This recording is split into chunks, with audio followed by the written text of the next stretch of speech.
Bird ఫ్లూతో రాష్ట్రంలో కోళ్లు మృత్యువాత పడుతున్నాయి. కోళ్లలో వచ్చిన highly pathogenic avian influenza virus Rajasthan, Chhattisgarh, మహారాష్ట్రలో దీని ప్రభావం ఎక్కువగా ఉంది. ఇక తెలంగాణలో కామారెడ్డి, ఖమ్మం, నిర్మల ప్రాంతాల్లో బర్డ్ ఫ్లూ వైరస్ తో ఎక్కువగా కోళ్లు చనిపోయాయి.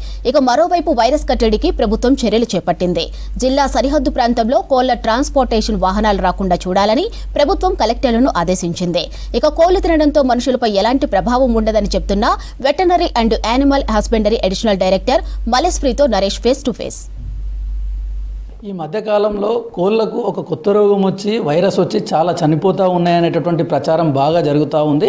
అసలు అది ఏం వైరస్, అది దేనికి సంబంధించింది అనేటటువంటి డీటెయిల్స్ మనతో పాటు మాట్లాడడానికి veterinary and animal husbandry department additional director గారు మనతోటి మల్లేశ్వరి గారు ఉన్నారు. ఒకసారి తనతో అడిగి అసలు ఈ వైరస్ దేనికి సంబంధించింది అనేటటువంటి దీని ప్రభావం ఏ విధంగా ఉంటుందో తెలుసుకునే ప్రయత్నం చేద్దాం. మేడం చెప్పండి, అసలు ఈ వైరస్ దేనికి సంబంధించింది? ప్రజల్లో చాలా భయాందోళన నెలకొన్న పరిస్థితి ఉంది. కొందరు ఇది తినొద్దు, తింటే మనుషుల మీద ప్రభావం ఉంటుందని చెప్తా ఉన్నారు. అసలు ఈ వైరస్ దేనికి సంబంధించింది మేడం? ఈ మధ్య మరి గవర్నమెంట్ ఆఫ్ ఇండియా వారు తెలియజేసిన ప్రకారంగా ఇతర రాష్ట్రాల్లో అక్కడక్కడ కనిపిస్తున్న ఈ బర్డ్ ఫ్లూ దాన్ని బట్టి అంటే ఇది ఎక్కువగా కోళ్లలో వస్తుంది. ఈ బర్డ్ ఫ్లూ వ్యాధి ఏంటంటే మైగ్రేటరీ బర్డ్స్ ద్వారా సంక్రమించడం జరుగుతుంది. అంటే ఈ కోళ్ళు, ఈ వ్యాధి సోకని కోళ్ళు ఎలా ఉంటాయంటే కళ్ళంపడి నీళ్లు కారటము, ముక్కు నుంచి చీమిడి, అలాగే వాటి వ్యాటిల్స్ ఉంటాయి, అవన్నీ కూడా బ్లూగా అయిపోతాయి. ఇది హైలీ ప్యాథోజెనిక్ ఏవియన్ ఇన్ఫ్లుయెంజాగా గవర్నమెంట్ ఆఫ్ ఇండియా వారు దాన్ని నిర్ణయించడం జరిగింది.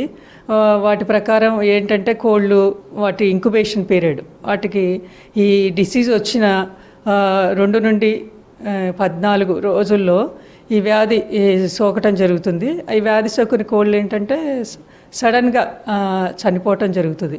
ఈ మధ్య పీరియడ్లో వాటికి వ్యాధి ఉంటుంది, కానీ అవి కనిపించవు అనమాట. ఎక్కువ చిన్న ఈ ఏంటంటే అదే ఎక్కువ కాఫ్, దగ్గు రావటము, వాటికి మేత మేకపోవటము, సడన్గా కాళ్ళు కూడా వంకలు అవ్వటం, ఈ అన్ని లక్షణాలు ఎట్లా ఉంటాయంటే రైతు కొనుక్కునే లోపల ఇవి ఏంటంటే వాటికి కొక్కెర వ్యాధి అని ఉంటుంది. దానికి దీనికి 2 సేమ్ ఉంటాయి. ఈ బర్డ్ ఫ్లూ అయితే హైలీ ప్యాథోజెనిక్ అయ్యేటప్పటికి ఇమీడియట్గా కోళ్ళు ఈ 2 నుంచి 14 రోజుల్లో చనిపోవటం జరుగుతుంది. అట్లాగే ఎక్కడి నుంచి అయితే బర్డ్స్ మన తెలంగాణలోకి ఎంటర్ అవుతున్నాయో ఆ ప్రదేశాల్లోకి రాకుండా మరి డిపార్ట్మెంట్ వారు ప్రత్యేకమైన మరి శ్రద్ధ తీసుకొని ఆ చెక్ పోస్టులు అనేది ఏర్పాటు చేసి ఆ చెక్ పోస్టుల ద్వారా ఏవైతే కోళ్ళు కానీ కోళ్ళకి సంబంధించిన మరి మేత కానీ వస్తుందో అక్కడ రిస్ట్రిక్షన్ చేసేసి మన స్టేట్లోకి రాకుండా బయోసెక్యూరిటీ మెజర్స్ ఫాలో అవ్వమని చెప్పి కూడా చెప్పడం జరిగింది. మేడం అట్లాగే ఈ వ్యాధి ఉంది కదా, మీరు చెప్తున్నటువంటి దీనికి సేమ్ లక్షణాలు ఉంటాయని చెప్తా ఉన్నారు. ఇది ముందుగా ఎక్కడ ఏ రాష్ట్రాలలో వచ్చింది, మన తెలంగాణలో ఏ ప్రాంతంలో వచ్చింది? ఇది మరి ముందుగా మహారాష్ట్రలోని రాతుల్లో కనిపించింది, అలాగే రాజస్థాను, అలాగే ఈ మధ్య ఛత్తీస్గఢ్, ఒరిస్సా ఏరియాలో కూడా కనిపించింది. మరి మొన్న చూసుకుంటే ఆంధ్రప్రదేశ్లో వెస్ట్ గోదావరి జిల్లాలో కూడా ఈ వ్యాధి ఉన్నట్టుగా నిర్ధారణ జరిగింది. మన దగ్గర ఏంటంటే తెలంగాణలో చూసుకుంటే ఎక్కువగా బ్రాయిలర్స్లో అంటే ఒక 19 days చిన్నపిల్లలు, అట్లాగే 22 days చిక్స్లో కూడా రావటం జరిగింది. మన తెలంగాణలో ఎక్కువగా లేయర్స్ మాత్రం ఎఫెక్ట్ అయితే ఎక్కడ ఎక్కువగా కాలేదు. మరి వీటికి దృష్ట్యా వీటిని ఇట్లా ఈ వ్యాధి సోకింది అని చెప్పి రైతులు చెప్పినప్పుడు వెంటనే మరి VBRI నుంచి ఒక టీంని తీసుకొని ఫస్ట్ అయితే మన తెలంగాణలో ఎక్కడ ఇది ఖమ్మంలోని పెనుబల్లో ఉంది అని చెప్పి తెలియజేసినప్పుడు మన సిబ్బంది అంతా ఇమీడియట్గా వెళ్ళి ఆ నమూనాలు కలెక్ట్ చేసి తీసుకొచ్చారు. చేసినప్పుడు దాంట్లో ఏంటంటే విరులెంట్గా ఉన్న ఫస్ట్ న్యూకాజిల్ డిసీజ్గా కనుక్కున్నారు. ఆ తర్వాత కొన్ని ప్రదేశాల్లో కామారెడ్డి, ఇంకా అట్లాగే నిజామాబాద్లో కూడా ఉన్నప్పుడు ఈ పర్సనల్ ప్రొటెక్టివ్ ఎక్విప్మెంట్ వేసుకొని అక్కడి నుంచి కూడా శాంపిల్స్ కలెక్ట్ చేసి తీసుకురావటం జరిగింది. దాని ద్వారా మరి ఏంటంటే అందరికీ చెప్పడం ఏంటంటే రిస్ట్రిక్షన్ ఆఫ్ ది మూమెంట్, అంటే ఈ ఫామ్ అటెండ్ అయిన వాళ్ళు ఇంకో ఫామ్కి వెళ్ళకూడదు అనమాట. ఆ ఫామ్ని అంతవరకు రిస్ట్రిక్టెడ్ ఏరియా అనమాట. 1 కిలోమీటర్ వరకేమో ఇన్ఫెక్టెడ్ ఏరియా అని, 10 కిలోమీటర్స్ వరకేమో సర్వైలెన్స్ జోన్ అని. అక్కడ ఉన్న వాటన్నిటిని ఏం చేయాలంటే మనం ఆ 1 కిలోమీటర్స్ రేడియస్లో ఉన్న వాటన్నిటిని మనం ఆ ఇన్ఫెక్టెడ్ జోన్ని మనం అక్కడ పెట్టాలన్నమాట. అక్కడ ఇది ఇన్ఫెక్టెడ్ జోన్ కాబట్టి దీంట్లోకి ఇక్కడ ఉన్న కోళ్ళు బయటకు వెళ్ళటం కానీ బయట ఉన్న కోళ్ళు లోపలికి రావటం కానీ రాకుండా మనం ఆ ప్లేస్ని రిస్ట్రిక్ట్ చేశారనమాట.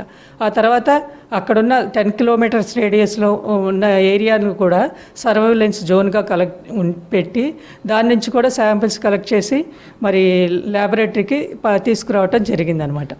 అదేవిధంగా చాలామంది ఒక అపోహ లేదంటే ఒక భయంతో ఉన్నారు, ఈ చికెన్ తినొద్దు, ఇది మనుషులపైన ప్రభావం చూపిస్తుంది అనేటటువంటి ఒక ఆలోచన సోషల్ మీడియాలో చాలా వరకు సర్క్యులేట్ అవుతూ ఉన్నాయి రకరకాల మెసేజ్లు. అది నిజంగానే మనుషులపైన ప్రభావం చూపేటంత సీరియస్నెస్ ఉందా ఈ వైరస్కి? మనుషులపై ఎలాంటి ప్రభావం జరగదు. ఎందుకంటే మనం తినే కోడిగుడ్డు కానీ చికెన్ కానీ మనం బాగా బాయిల్ చేసి మనం తింటాం కాబట్టి దానివల్ల మనుషులకి ఏమీ దాన్ని సంభవించదు, ఏ వ్యాధి రాదు.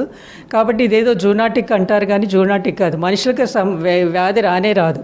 కాబట్టి నేను అందరినీ కోరేది ఏంటంటే మీరు ఏమీ భయాందోళన చెందకుండా ఆ చికెన్ని తినొచ్చు, గుడ్లని తినొచ్చు, బాగా ఉడకపెట్టుకొని తింటే దాంట్లో వైరస్ అనేది ఉండదు. మనం 100 డిగ్రీ సెంటిగ్రేడ్లో మనం చేస్తాం కాబట్టి ఆ వైరస్ చనిపోతుంది. అట్లని వైరస్ దాంట్లో లేదు. ఇప్పుడు మనం చూసిన వాటిలో కూడా మేము విజిట్ చేసిన చోట కూడా ఇప్పుడు అక్కడికి వెళ్ళి కొన్ని బర్డ్స్ అయితే చనిపోయి ఉన్నాయి, కానీ వాటిని కల్ చేసేసాము. ఆ ప్లేస్ అంతా డిస్ఇన్ఫెక్టెడ్ జోన్గా పెట్టేసేసి మళ్ళా ఆ కోళ్ళని తెచ్చి దాంట్లో పెట్టకుండా 3 months వరకు దాంట్లో ఏది అనమాట ఏ కోళ్ళు కూడా మన రేడ్ చేయడానికి అవకాశం లేదనమాట.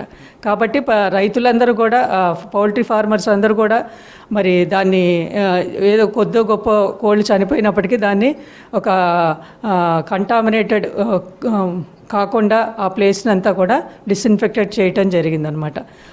అదేవిధంగా ఇప్పుడు సమ్మర్ వస్తూ ఉన్నదిగా మేడం, హీట్ అనేది పెరిగిపోతూ ఉంటుంది. అయితే ఇది పౌల్ట్రీ రైతులకు ఇంకేదన్నా ఇతర రకాల వైరస్లు వచ్చే అవకాశం ఉంటుందా? వేరే డిసీజ్ ఏమన్నా వస్తుందా? అంటే ఈ సమ్మర్ వల్ల సన్ స్ట్రోక్ కూడా వస్తుందండి. సన్ స్ట్రోక్ని బట్టి వాటికి ఏంటంటే ఆ షెడ్లో ఉన్న కోళ్ళకి ఏంటంటే ఆ సన్ స్ట్రోక్ తగలకుండా చుట్టూ కవర్లు వేసుకొని దాని మీద వాటర్ చల్లుతూ ఉండాలి. చిన్న కోళ్ళకి ఏంటంటే అంటే ఈ సమ్మర్ రాకముందే ఏం జరుగుతుందంటే డిసెంబర్ నుంచి ఫిబ్రవరి లోపు అందరూ అనమాట ముందే ఆ ఫామ్లోకి ఆ బర్డ్స్ తీసుకొచ్చే ముందే న్యూకాజల్ డిసీజ్ అంటే రానికట్ డిసీజ్, కుక్కెర వ్యాధి తెగులు వాటన్నిటిని కూడా రాకుండా ముందే టీకాలు తీసుకొని జాగ్రత్త చర్యగా ముందే తీసుకొని ఆ కోళ్ళని తీసి పెంచడం జరుగుతుంది. కాబట్టి ఒక్క సన్ స్ట్రోక్ మాత్రం ఎక్కువ జరుగుతుంది కాబట్టి దానికి జాగ్రత్తగా ఉండాలని పౌల్ట్రీ ఫార్మర్స్ అందరినీ కోరుకుంటున్నాను. చూసాం కదా, మొత్తానికి ఈ పౌల్ట్రీ రైతులకు సంబంధించి ఈ వ్యాధి ఏదైతే ఉందో వచ్చింది, దానికి సంబంధించి ఎట్లాంటి ఆందోళన చెందాల్సిన అవసరం లేదు.